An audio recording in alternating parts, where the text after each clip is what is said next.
Kelly Valentine Hendry, casting director for Bridgerton, which just completely blew up over Christmas when it premiered. Did you expect that kind of reaction from viewers? Honestly, we knew it was good, but we did not expect the kind of takeover of the entire world was talking about it. So we didn't expect it. You always, you hope you hope someone's gonna, you hope your mom's gonna watch the show. But then when everybody's moms watch the show, then you know that you've touched something, you've done something right. So how did you come aboard Bridgerton? I was invited to meet with Shondaland by Netflix UK, which was lovely. So I guess that's an interview or like an audition. And they sent me the scripts and I went to the bookstore, quickly had a look at the book, found the book in the romance section, which I'd never really been in before. And yeah, so I read the book. No, I didn't read the book. So I read the script, spoke to the team, and we talked about some ideas. And I have to say, it was such a lovely, respectful situation whereby they offered me to take on board the job as casting director very quickly, and we started straight away. So it was a really simple process, actually.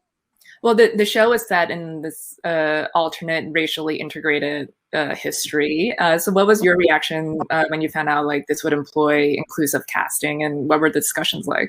I don't think I had a reaction to it. It wasn't necessarily a straight out conversation about it. It was obvious from the start that that's what this show was about and what it was going to be. And I would like to think, like a lot of my fellow casting directors, we've been in for years.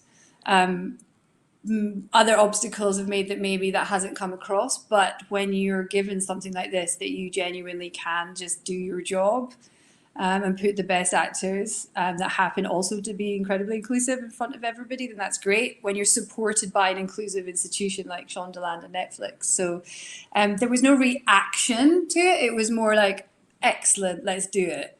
It's like you can finally do this when it's like I feel like in even in like recent years it hasn't always been that case, but it's been more of that. And Shondaland obviously has always even with like Grey's Anatomy like over a decade ago has been casting like that. So well, it's an ensemble show with like a sprawling cast. So what was the audition process like? Did you see a lot of actors? Did you get a lot of tapes? It was do your thing, and brilliantly so first step, huge amounts of like not open auditions, but we gave a lot of people a chance.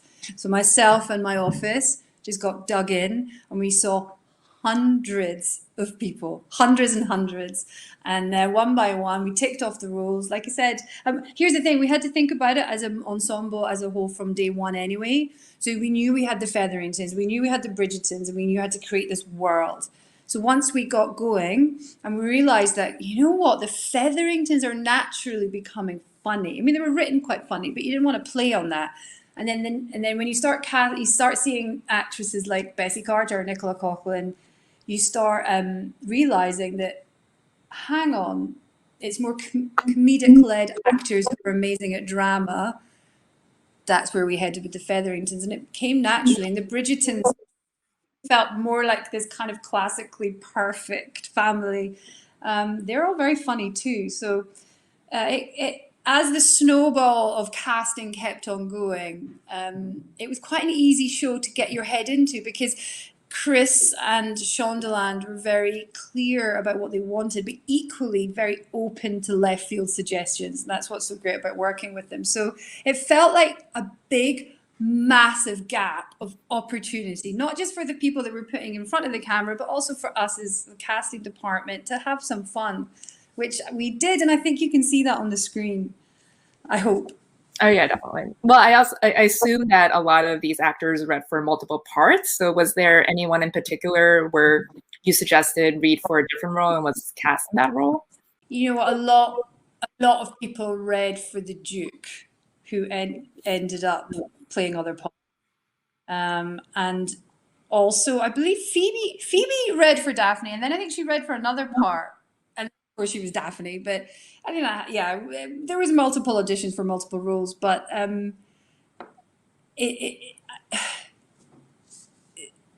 you can see from watching the show that you have a lot of characters that exist in the world that are all very similar. So you had to always make sure that you were shifting gears. So when you pass one person, you were shifting gear to the next role, to the next role, to the next role, but at the same time making sure that these people all fit in this reimagined Regency world. That you can't just cast and blast away anything. There's got to be some feeling of you've got to knit people together, and in a reimagined Regency, I suppose that's quite hard. But I think you just have to trust your judgment or your taste or the people that you're working with when we're narrowing it down, that we're all working on the same page, and I think we were. So it was genuinely a pleasure from start to finish. Well, it's Simon and Daphne are the central couple of the first season. So how many people did you see for those roles? Hundreds. I can't tell you. Maybe, do you know what? I would probably there's got to be a couple of hundred. We saw people from all around the world. We didn't necessarily, it's not that we couldn't hire SAG actors. It just didn't work out like that. We definitely saw people in America, saw people in Australia, we saw people all over the world.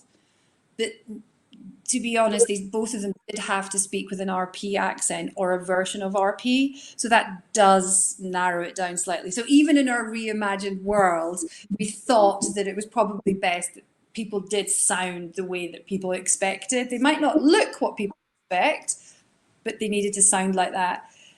We also, none of it could be like you didn't ever want to shine the light on a specific character. So even though like the Featheringtons, that Lady Featherington is technically, she's not a joke in the show, and Polly Walker plays it with such grace and delicacy in her dramatic acting and comedic ability, and you never want to, and you can't shine a light on it. And when you've got auditions for this type of thing and someone needs to make an impact, and their costume's going to be unbelievable, and that the set is going to be ridiculous, how do you put that, place that person who doesn't have to, go for 1,000% to, not chew the furniture or whatever we call it, like just exists. So yeah, we saw hundreds of people before we got it right. But I tell you something, when we did get it right, Shondaland and everybody picked up on it straight away. And there was a section where we offered straight from tape because, of course, everybody was in Los Angeles, including our director. And then we brought some people back for recalls. So there was a nice mixture of people in the room and people who just got it from tape. Mm-hmm. Well, with Reggae John Page, did you have the feeling when you first saw him that like this guy is going to be huge, like the breakout star? Yes, both of them, to be fair, as a chemistry, because we'd seen so many people for both roles. It was really we never went, that's the person for those roles, because Reggae truthfully wasn't available until right at the end. He became a possibility right at the last minute. And when he read with her in LA, that's where they were, that was the first time Simon and Daphne came alive. And that was it. It was done. So all of those months leading up to it, we weren't quite sure about people. You couldn't quite put your finger on what it was, why you would just push the button on those people. And then those two did what you guys have seen on screen. And it's like, well, there you go. There is the Duke and Duchess. Our job is done, thank God, because it was quite late. It was quite close to filming. So. Yeah, and he was on a previous Shondaland show that got canceled, so that's why he was available, right? Yeah, and of course they'd worked with him before, and they were like, Reggie's become available. What do you think? Absolutely collective decision. Let's get this guy in quickly. Let's get Phoebe back.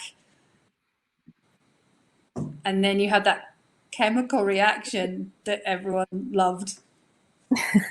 And now everyone is heartbroken that he's not returning for season 2. But the show has been renewed for 2 more seasons. So are you returning for both?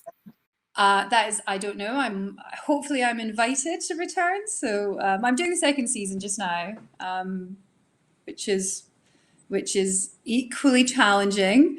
We have a lot of new people, oh dear, we've got a lot of new faces again. There is a lot of lords and judgy mamas and obnoxious suitors, and they're everywhere. Everywhere you look, they're there. So there's a lot to do. And they all have to have skills as well. There's a lot of dancing, a lot of horse riding, the occasional fencing. It's a lot. Every actor is just updating the skills section on their resume now with fencing and horseback riding. It's true. And what's happening to me at the moment, if we put out a breakdown for a show and everything's obviously got code names, it's interesting. Other shows people are doing auditions for, and I think that they're auditioning for Bridgerton because there's definitely a Bridgerton tone with how they're doing the audition, and we have to politely say it's not Bridgerton. It's all right. You have to tone that back. Like, we're on to you. Sorry. Yeah, well, everyone just assumes, so it's great. Well, Kelly, it was great speaking with you. Excited for season 2. Thank you so much for your time, and we'll see you back here in a little bit. You're very welcome. Thank you for having me. Thank you.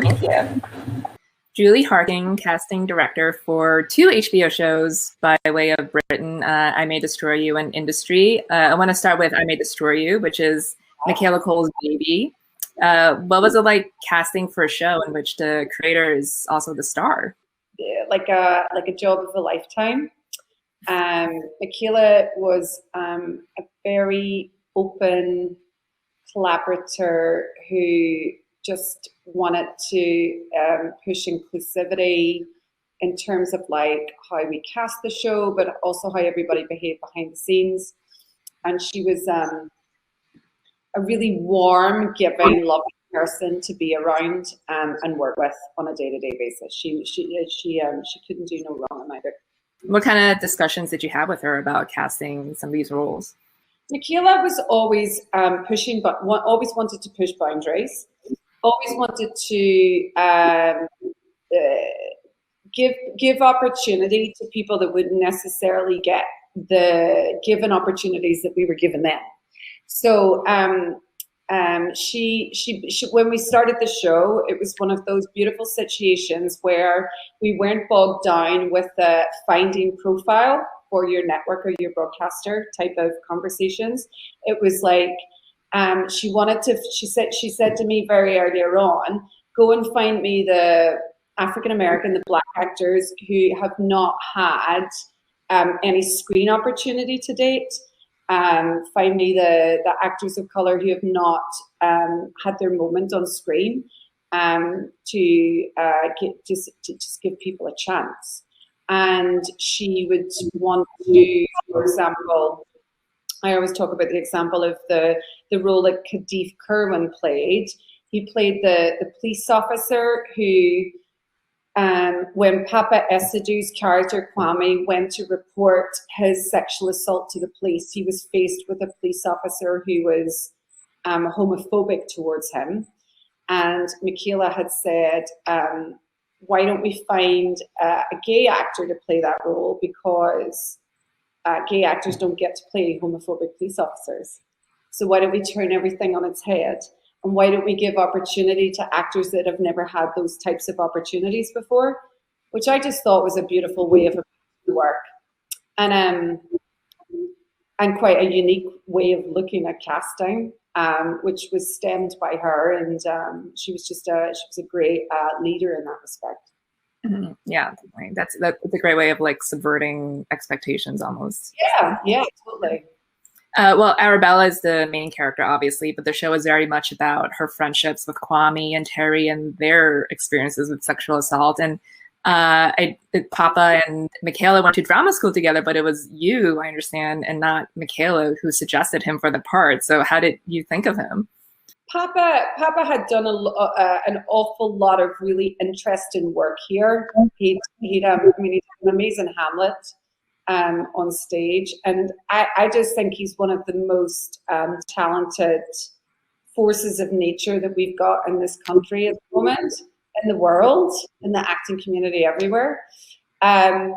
So when she had said to me, and obviously we know this is based on real life experience, and they had been to drama school together, and that it was it was a no-brainer to me that Papa would be the guy that would be brought in to play her best friend in the show. And I think it goes back to what I said before, that Michaela wanted to give other people opportunity.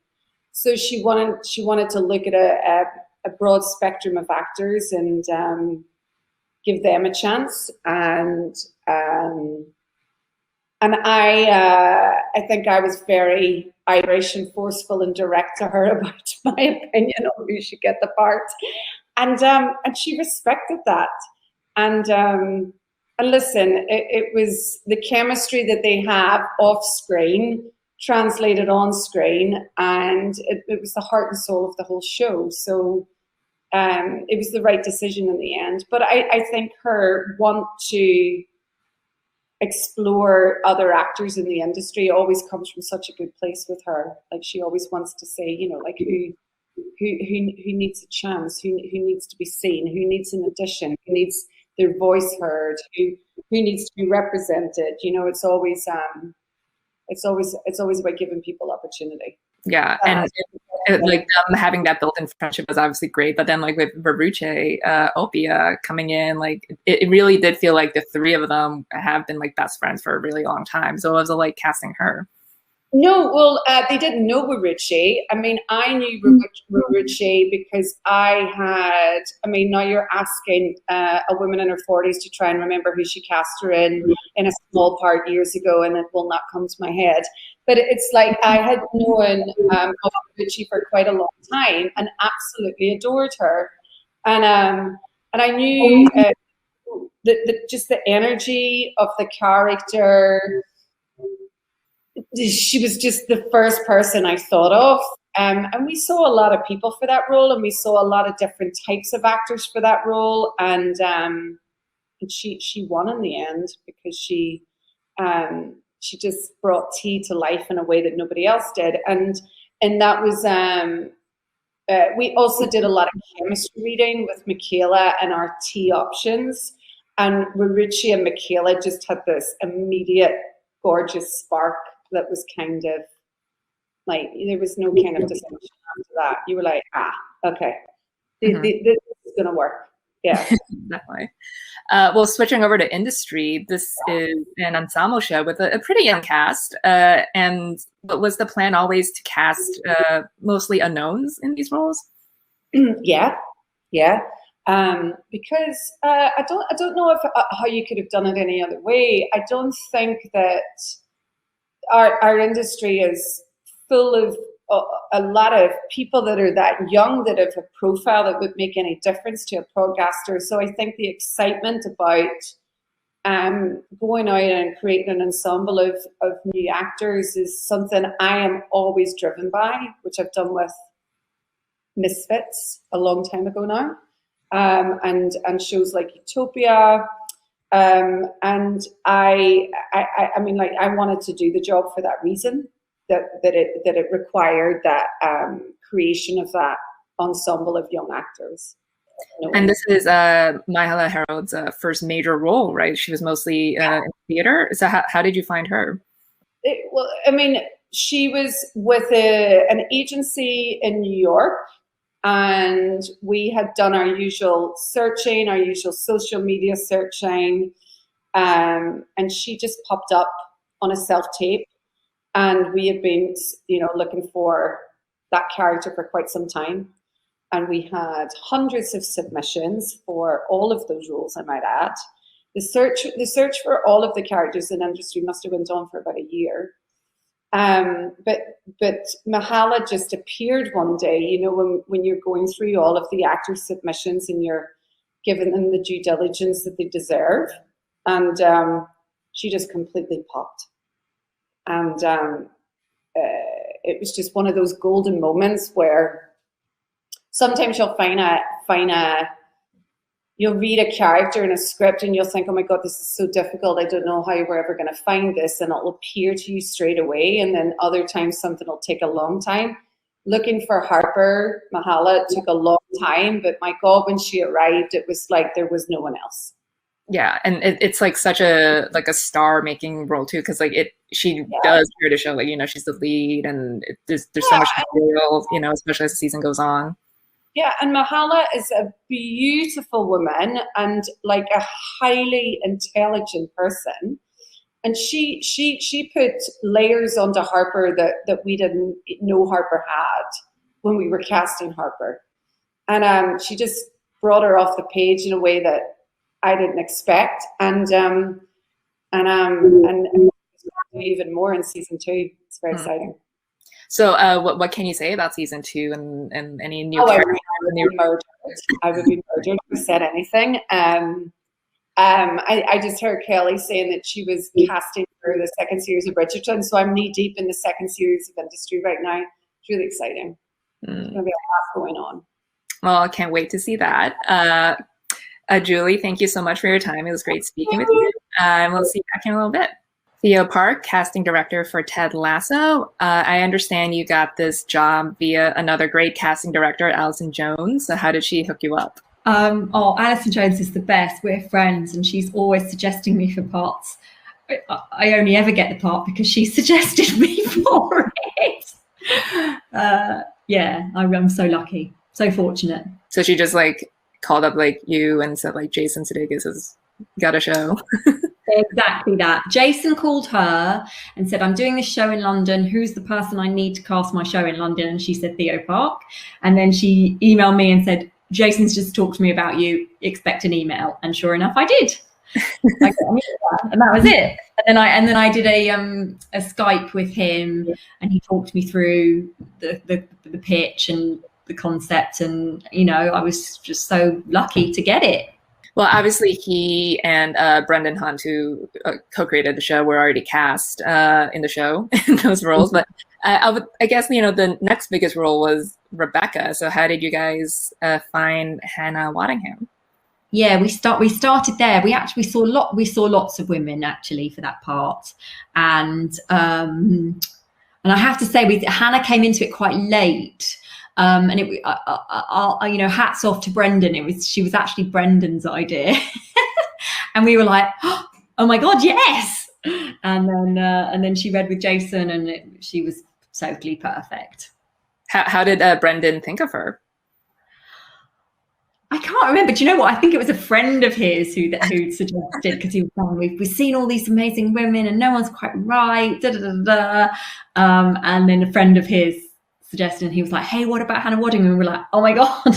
You know, it was just one of those light bulb moments. But, you know, it's a proper collaboration. I'm not going to say that as the casting director, I'm always the first person to think of people, because I'm not. It's just like everyone suggesting someone. But I think it was like such great casting, because, you know, she's so funny, and she's like this like ice queen. And I don't think people like knew her for comedy, and then like eventually after a couple of weeks, people were like, oh my god, she's the Shame Nun from Game of Thrones. That's right. Yeah, she's a really well-established theatre actress, actually, and she's not known for her comedy, no. But I knew she was funny, because when she came in for that, I was working with Nina Gold at the time when she was casting Game of Thrones, and I was helping out. And I remember Hannah came in for that audition for that hilariously scary role of the Scepter, but she came in and she was so hilarious in the audition, because she was like 8 months pregnant, but she made such fun of it in between takes. So we always knew she was so fabulous. So yeah, it's so great that she's been able to show her range in this role. Mm-hmm. That's so funny that you were casting Game of Thrones, and then now it's almost like full circle. Yeah. Well, I was helping Nina when her and Robert Stern were casting it. Yeah. That's how I started my career, working with Nina Gold. Yeah. Nice. Well, in that same vein, were you just kind of looking for people with like a facility for drama and comedy, and maybe also like casting against type? Because like Juno Tempo also isn't really known for comedy, but she's so funny on the show. Yeah, well, I think it's actually one of Jason's main ethos. His ethos is the comedy. You don't have to. We don't necessarily have to have comedians. because the comedy comes from the situation and the writing, and it really does work. So we're actually, a lot of the people are dramatic actors just doing an amazing job, and the comedy comes from that. Well, on a project like this, where it's based around, a skill or a talent, like a soccer or football, ideally you want actors who can play soccer. So what were you looking for when you were casting the players? Like a good actor who can play soccer, or who can be taught to play soccer, or like a good soccer player who may not have the best audition or something? It was both. They had to be really good actors and play football really well. So it was tricky, but we got there, and it was really exciting to see these actors who I knew show me their amazing football skills. It was great fun. How did they audition? Was it a lot of self-tape with them Yeah. in person? Yeah, exactly. I mean, we did some of the smaller roles. We did actually ask them to come to the office, and we'd tape them, do keepy uppies up in our car park, or but then one day one of the girls kicked the ball. She wasn't as good as she told us she was, and she kicked the ball and she smashed the window of the opposite office, which we had to pay for. So we were like, oh, we don't think we'll do that anymore. So most of the auditions for the footballing were self-tapes. So the guys and girls would go out and to the local park with their mates and get just an iPhone, just showing us their skills. It was excellent. So who had the best football skills? Not that girl, obviously. Not that girl. No. Oh well, hands down, it was Cristo Fernandez, because he's actually an ex professional football player from Mexico who turned his hand to acting. as many athletes have done. Yeah, I mean, how amazing that he exists, and we got to cast him in this show. He's so good as Danny. It's such a fun part. But the other thing is what was the casting breakdown like for these players? How fleshed out were these roles? Well, actually, a lot of the footballer, the team, it was all quite fluid, because originally we were looking for the part of Danny Rojas. Was originally, he was supposed to be from Mexico or somewhere in South America, and he was supposed to be the star player, the arrogant, backstabby star player. But then, because we met Phil Dunster, who was so perfect but is obviously English, we changed the roles. But during the Danny Rojas search, we got this fantastic tape from this Mexican actor called Cristo Fernandez, and then the writers were just so bowled over that they rewrote another part for him, and then switched the name Danny Rojas to him. So it was quite fluid and really exciting that we could do that the talent of the actors made it all we could change it around. That's I mean, that's kind of what you want, where you find the right person, and the creators are open-minded enough to adapt, or you want them so badly that you're willing to adapt the role. Yeah. And they are, the team on Ted Lasso are really open to that, and just really into talent, and that was exciting. Mm-hmm. And so what was it about Phil's audition that made you want to be we need this guy too? So good. He's just so good at being an asshole. It's true. But you like him. You still like him. Yeah. Yeah, he's just so talented. Yeah. I love all his press conferences when he's holding up the beer and everything. It's so funny. He's brilliant. Mm-hmm. Yeah. So are you working on season 2 right now? Yeah, I've been doing it for 6 months. We're nearly finished. Touch wood. We've got one more episode shooting. We finished the end of May. Mm-hmm. And I know Sarah Niles has been cast. What can you tell us about her character and any other new people we might meet? I don't know if I can tell you. I know that she's been announced, so we are allowed to talk about her, but I don't know if I can tell you much about her role. But I've been a massive fan of Sarah Niles for years, so I'm so excited that everyone agreed with me. We got her in. And then other roles, well, I can tell you that we are bringing back a lot of people from season 1. Even those blink and you'll miss them types that the fans might think, oh, that's exciting, they're back. We're bringing back as many people as we can. Okay, nice. So maybe we'll see his family again.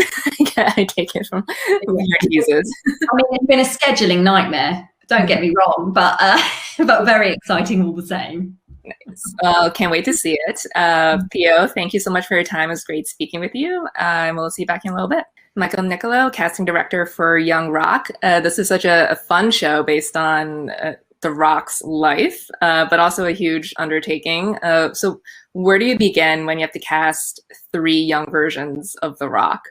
It was a big search, honestly, because you're matching the real person. So what we did is we were given some like reference photos just to see what he looked like at like age 10, age 15, and then like, you know, his college years. And then we kind of just started from there and started the search kind of everywhere, all over the world. Mm-hmm. Yeah. What was it? So it was like tapes and also like open calls? Not really an open call. It was just kind of, you know, we had a lot of casting directors in different territories, and it was a lot of tapes. And this was pre-pandemic, so it was a lot of pre-reads. Those roles were pre-pandemic, but so it was a lot of reading people in person, and they all came from different places. Like Adrian came from Canada, Bradley, who plays 15-year-old Dwayne, came from Los Angeles, and then Uli came from Australia. How long did it take to find all of them? Like all 3? It's like, did you find one and it just took like another 2 months to find the second one? No, I mean, it was definitely like we were obviously on a schedule at that point, you know, like nobody knew that we were going to kind of be taking such a pause before production actually, you know, eventually started up. So we were definitely like, you know, we kind of had our start date and we were backed into that. But they all kind of came, I think they all were cast, like Adrian and Bradley were kind of cast around the same time. And then Uli was a little later, but they all kind of came, fortunately, you know, in a nice kind of time frame within like a couple weeks of each other. You have to master the eyebrow raise in their auditions? They all seem to kind of master it. I don't know about Adrian because I don't know if he was doing it at that age, but he probably was. But they didn't actually have to do that in the audition, but they all found a way to work it in there. Or like, I need to know how to do this. I'm going to play The Rock. So. Yeah, exactly. And it's not an easy thing to do. No. Yeah, like, I definitely can't do it. But no, I can't do it with these. They're all so, like, the 3 of them are so, like, well cast, and they also look like they would age into one another, and then eventually Dwayne. So I'm assuming that's something you have to keep in mind when you're auditioning. But so were you ever like, we like these 2 actors, but they don't look like similar enough? Yeah, I mean, you know, you kind of go into it with your choices, but it did kind of just like, we did keep that in mind, like, oh, like how closely they all like could be the same person, you know, like it just kind of worked out that way. And like, you know, I mean, it was kind of very hands down, like especially with Uli. I mean, you know, Dwayne has like that $1 million smile, and like Uli just like, he was probably literally one of the first tapes we saw, and it was just kind of like, you know, nobody really even kind of came close to him. So yeah. Mm-hmm. Well, how involved was Dwayne in the casting process? Very involved, very, very, like, you know, he obviously has like a team of that he works with as well, but like he, you know, watched everything.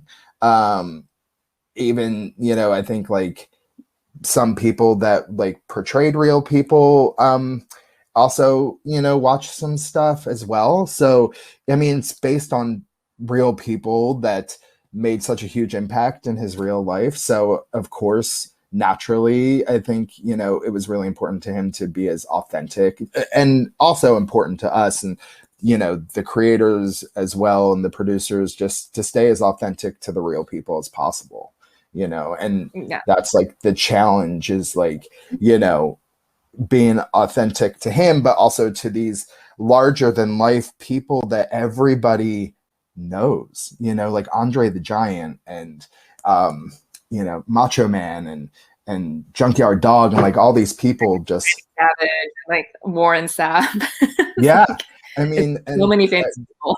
Iconic people. So, you know, it's just really important to stay as true to them, and also match what they look like. You know, so many times you see, you know, things that are based on real people, and you're kind of like, you know, but a lot of these, it just really worked out. It was just an amazing process, and great to have everybody's input. Mm-hmm. Which one of those famous figures was the easiest to cast and the most difficult? I mean, Andre the Giant was definitely like, going into it was like, oh my God, you know, he's billed, I think, as like being like 6'11", you know, and he's like so iconic. But with Matthew Willig, who I've known for years and years and years, it was kind of like he was always like on that list of like, here's these big guys that can really act. He was always on that list, and Nanachka had just watched like Birds of Prey, and she's like, hey, there was this guy in Birds of Prey, and we were like, yeah, Matthew, like, of course, you know. So we always thought it was going to be like really challenging, just to, you know, somebody that iconic and huge. But again, like, he was one of the very first people, if not the first person, to read for that role. So I thought that was going to be the most challenging, but I have to say, they were all kind of like very challenging roles, again, just to stay authentic to the real people, but it was like so much fun. I can't say like there was one, I'm trying to think if there was like one really tough one. I mean, of course, I think like finding somebody who had the essence to play his mom, but Stacey just kind of came in and blew it away. I would say that was a little bit of a tougher role. And of course, his dad, you know, like Joseph Lee Anderson is amazing. It was like such a process, and there were so many great guys, but like Joseph just kind of embodied everything. So, you know, it was tough just doing it, because his dad was just as iconic of a figure, but they were tough, but it was fun. So I don't really know that it was like such a like, it was a challenge. I don't want to say it wasn't, but it was just like a really fun process. Yeah, and like his family members, like if you were not familiar with his dad, or like his grandma, who was the first like female wrestling promoter, Right. like you could just Google and see that. Like that's what I did, and I was like, oh, like she actually looks like her. So, Totally. Did his mom have a say in casting Stacey? His mom did watch the auditions.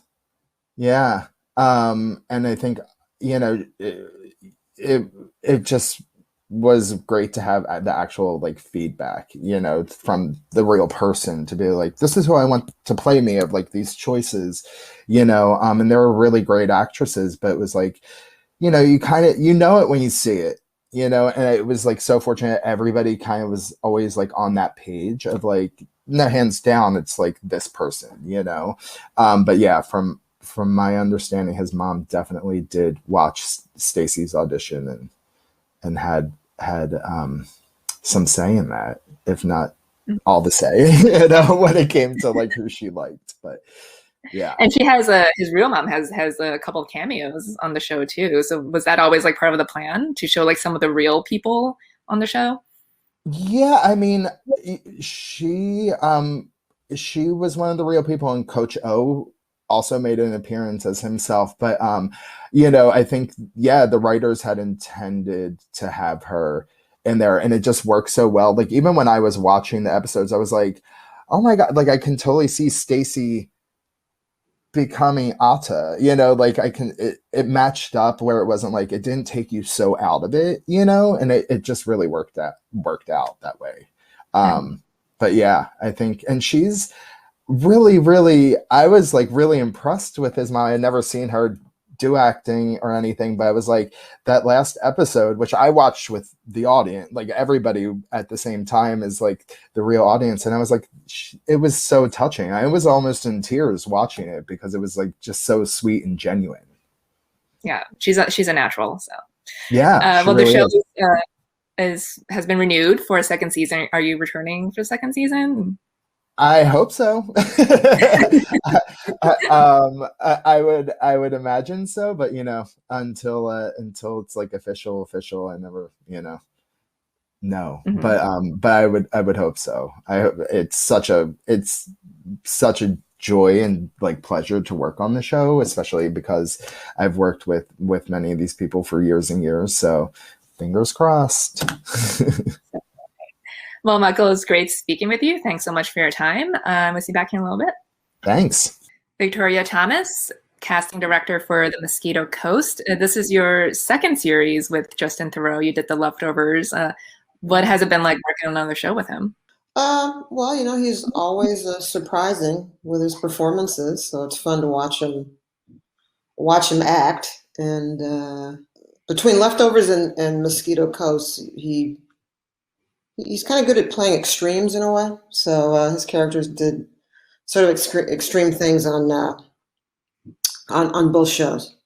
So and I know Justin a little bit just throughout the years of casting. So it was good just to reconnect with him on Mosquito Coast. Do you like reworking or collaborating again with actors you've worked before and like sort of casting around them, especially when they're the lead?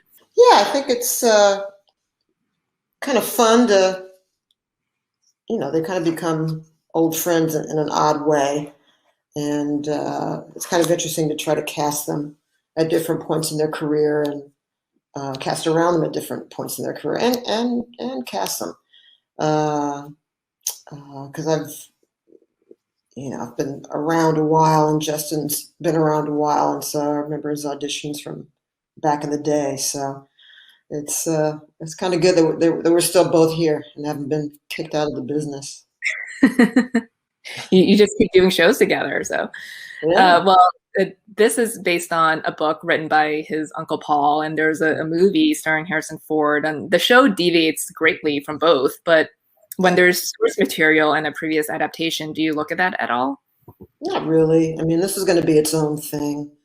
And I'm a big fan of Peter Weir and of his movies. So I'd seen Mosquito Coast, the movie, but I knew it was going to be something different. So I didn't look at it again for any sort of references or anything like that. And I just figured it's a fresh start on a new version of the book.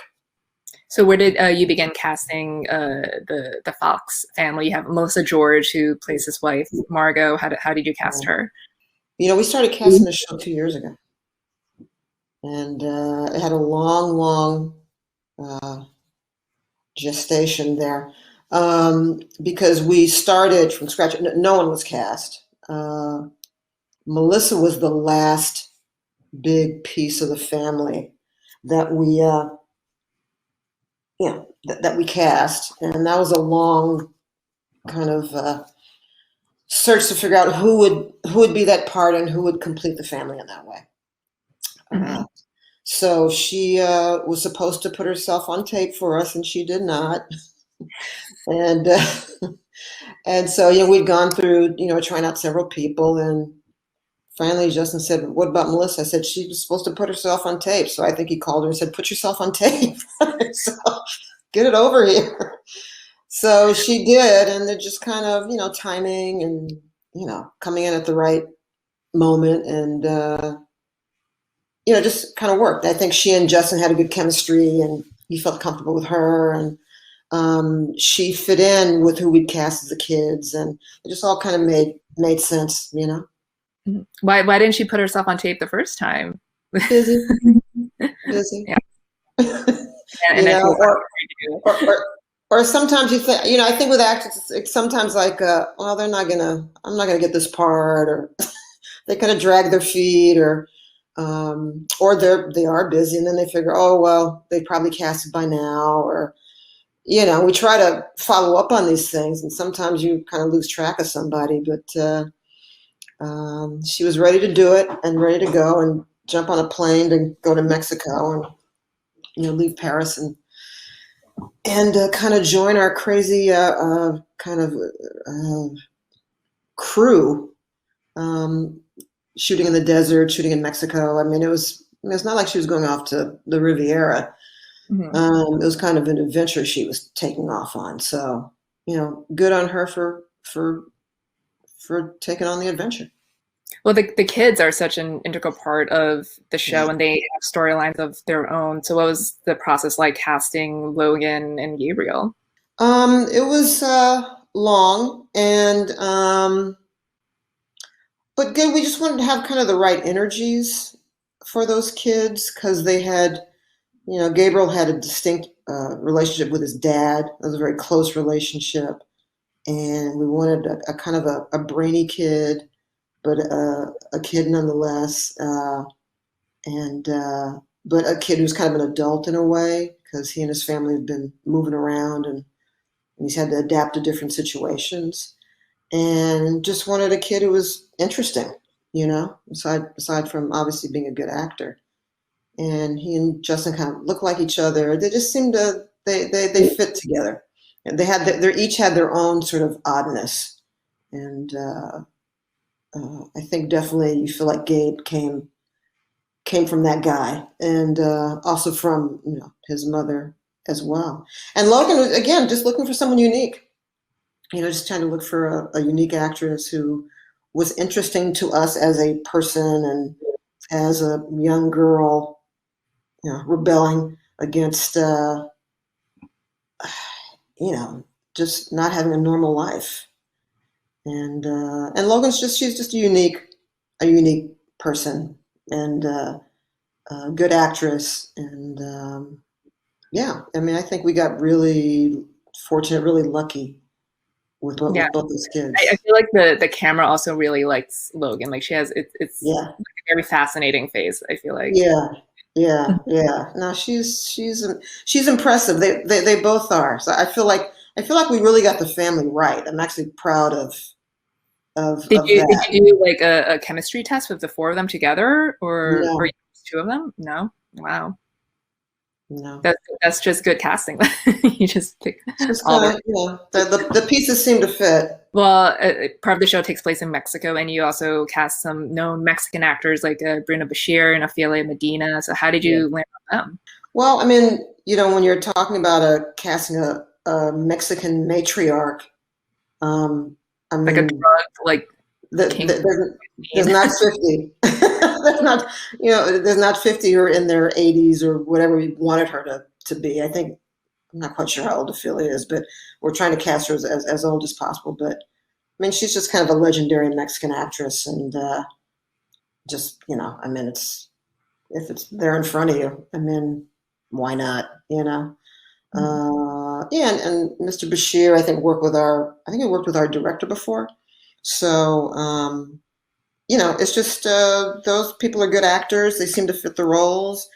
They're of the place we're shooting, and it seems like kind of a no-brainer.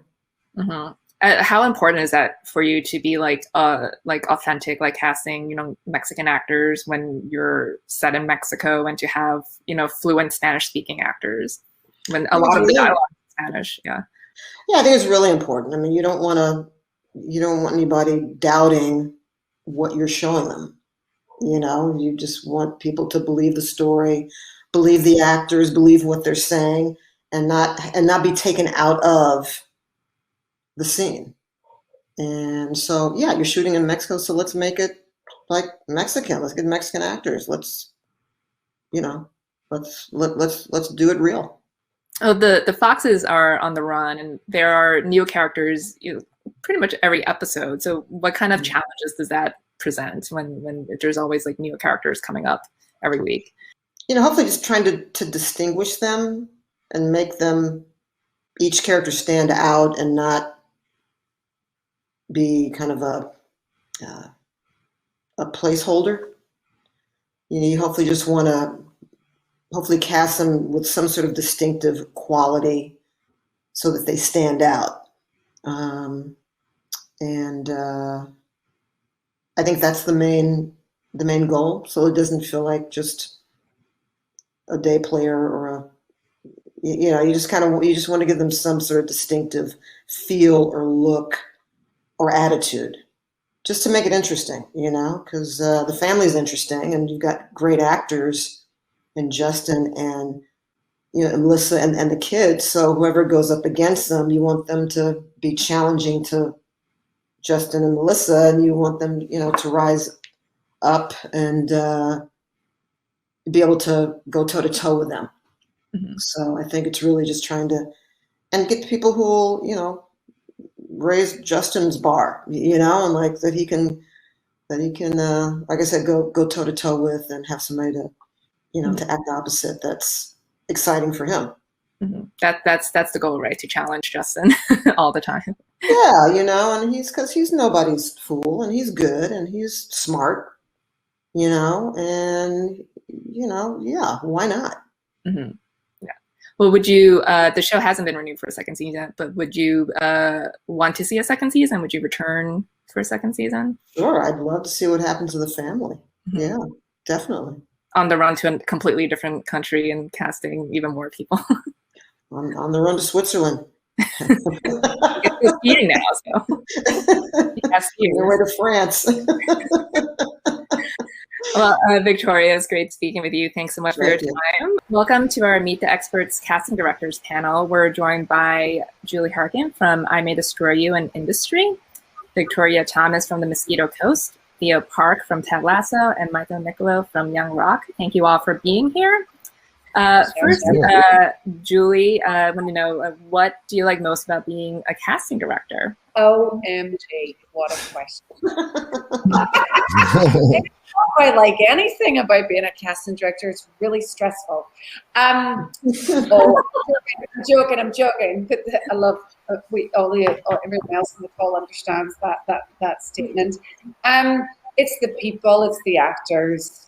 I mean, it's not that a difficult question to answer, to be honest with you. It's just like getting to chemistry, people, instinct, soul, human beings, storytelling. I'm Irish. My culture is storytelling. So telling stories and bringing them to life is how I grew up. So that's the reason.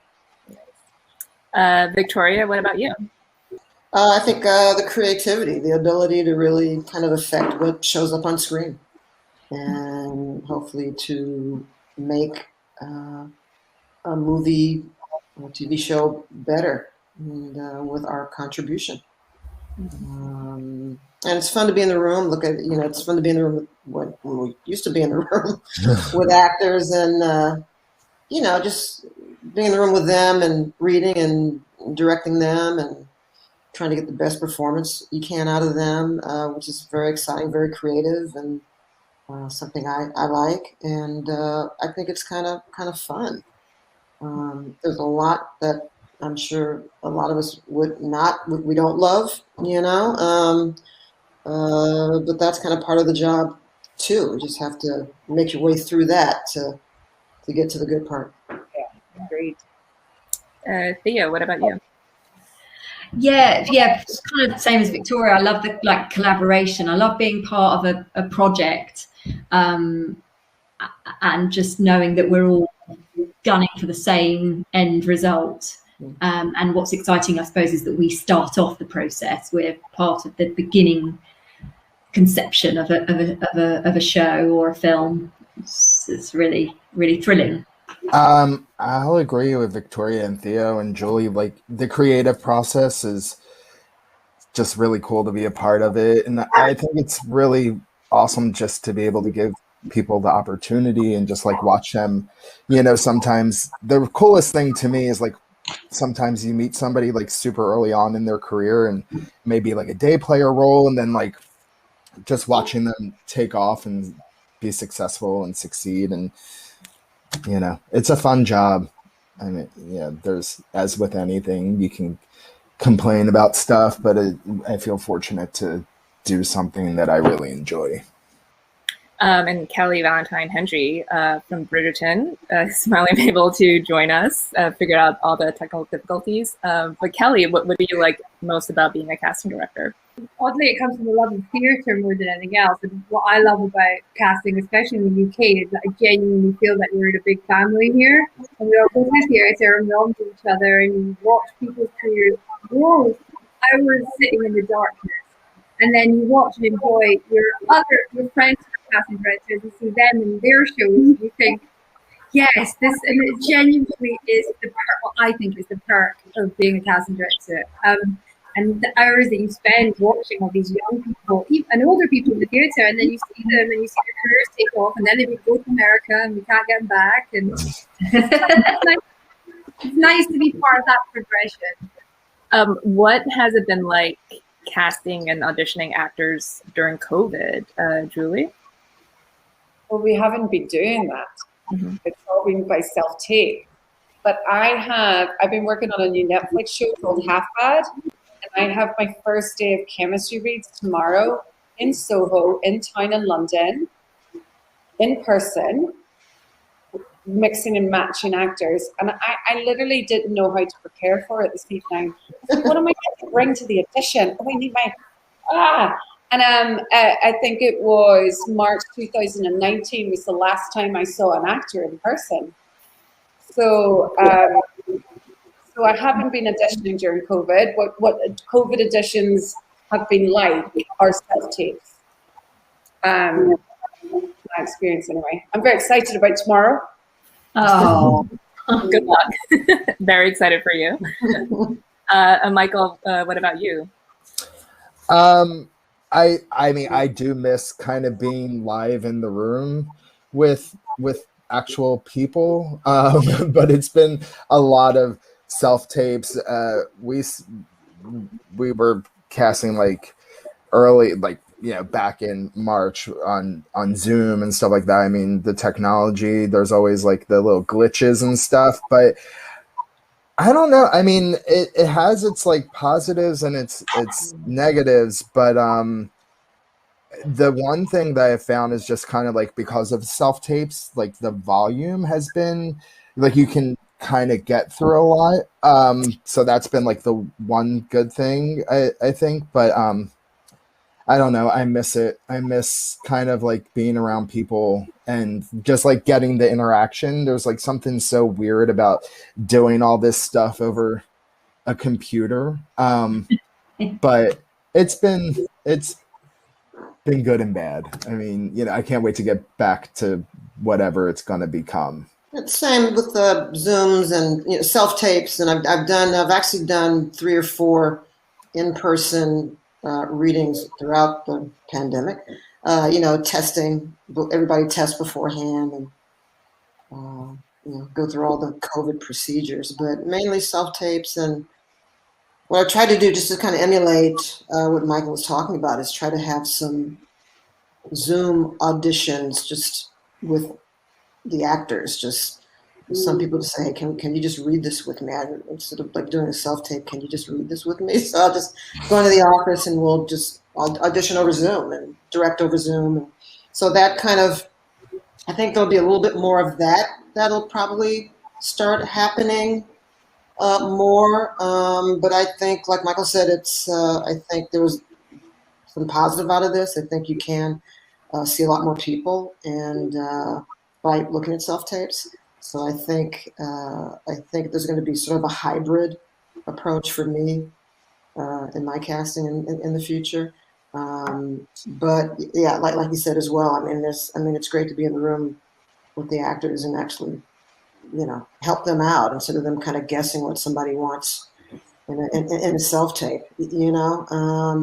I think I find myself reminding producers or directors that, you know, hey, they're putting themselves on tape in a vacuum.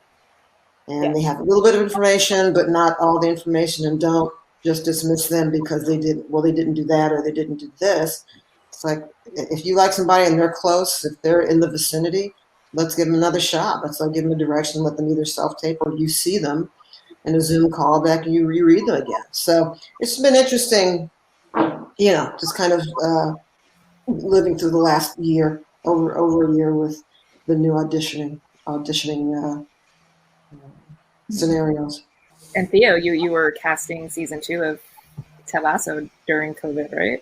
Yeah, I just sort of thought of it. Yeah, casting has totally changed. Everything's changed. And I really miss being in a room with an actor, because that's, as Julie said quite rightly, it's the best part of the job is being with the actors in a room. But I mean, for example, on Ted Lasso this week, well, last night they wrote a scene for an episode we've already shot, and it needs to be edited by the end of this week. And so they wrote it last night. We had to cast it this morning. There had to be someone COVID testing this afternoon in order to film tomorrow. So this morning at 9 a.m. I was just like coming up with some ideas, and then we just phoned like 12 actors, and they put themselves on tape straight away at home on their phone, did it, boom. By lunchtime we'd cast someone. And I don't think before that we would have done it so quickly, but now, because we're so used to this new way of everyone self-taping very quickly, and as Michael said, the volume is just, so that is a success story, I suppose, in COVID times. We cast someone very quickly. You just speed up the process, though. Well, Kelly, you've been doing Bridgerton, right? So what's that been like? I did do in person once for Bridgerton for the new leads, because obviously they do need chemistry. But Jonathan Bailey has chemistry coming out of him, so there was no concern that he wasn't going to have chemistry with whoever was putting one of them. So I did that, and that was weird. It was all COVID test in this the empty production office in the middle of nowhere. I'm looking forward. We've done a lot of children recently, and I think that's crazy. You know, we need kids in the room, but you cannot tell what they're like. You know, you've got mom is sitting there, and of course, when you're doing kids, we all know the first thing we need to do is parents need to leave the room so we can get out of them what they've been prepared, you know, by their moms and dads. So looking forward, like, kids is impossible. And then also with the foreign casting, the international casting, I'm finding that when I've got someone in the room in London, I know that they are in London. And I don't know about you guys, but I'm getting a lot of takes at the moment where it's like, yeah, our base is in London. I'm like, that's not London. No, I see a factory there, or a little, you know, there's a car with a number plate in the back. No. So I'm looking for, I think it's a control thing, you know, and I miss press. I miss that, you know, half-hour chat after the session, you know, where you dissect it rather than, I got to jump, I've got another Zoom, you know, so it'd be good to get back. And finally, what should and shouldn't an actor do when auditioning for you? Julie? Oh my God. Don't get naked. I've had some self-tapes in recently with people with their tops off. Don't do that. What should and they shouldn't do? I don't know. It's just like be natural. I mean, it's such a. Do you mean like self-taping, or when they come and meet me in person? Both. You know, like. I mean, listen. I'm a big champion of being yourself and being who you are, and not trying to be anybody else. And just like going back to the last question, like, I just love meeting people, and, you know, people's souls and energy, to be, you know, spiritual about it is such an important part of what we do, like that connection. And I just think, you know, like, just relax and be yourself. And I don't know. I mean, that's all I need out of people when they come to meet me. And self-tape wise, I mean, just the framing and the lighting and maybe not record yourself reading the other lines. You know that one?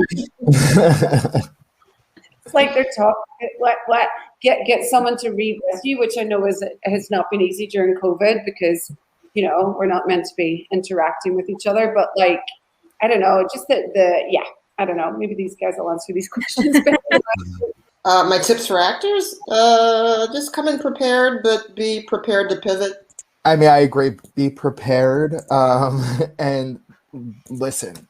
Be willing to take in anything that's thrown at you. But also, like, just don't force anything. Like, especially with like the comedy, and you kind of have to let the words do their job as well. And yeah, I mean, I agree with everything that's been said so far, but I think just bring yourself to it, make it your own, stand out from the 100 other actors that might be reading for the same role, or, yeah, that's what I have. I would love it if they didn't get into their heads before they came in.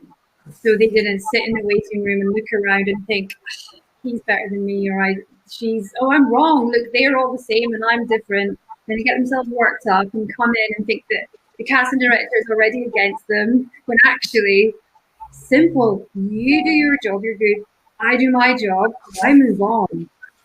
This cast, so I just concentrate on you and yourself. Don't worry about everything else that's going on around you. Just come in and do what you need to do. Yeah, that's all of that. There's a lot to think about, isn't there? These poor actors. But I would also say just serve the material.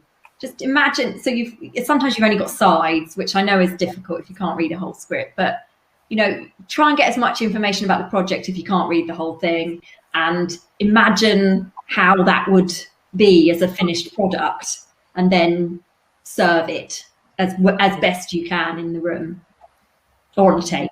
Yeah. Well, hopefully some actors are watching this and taking notes. But thank you all for your time. It was great speaking with you. Congratulations on all your projects, and I very much hope you can all get back in the room very soon, like literally tomorrow. Thank you. Thank you. Thank you. Great to see everyone. Bye, everyone.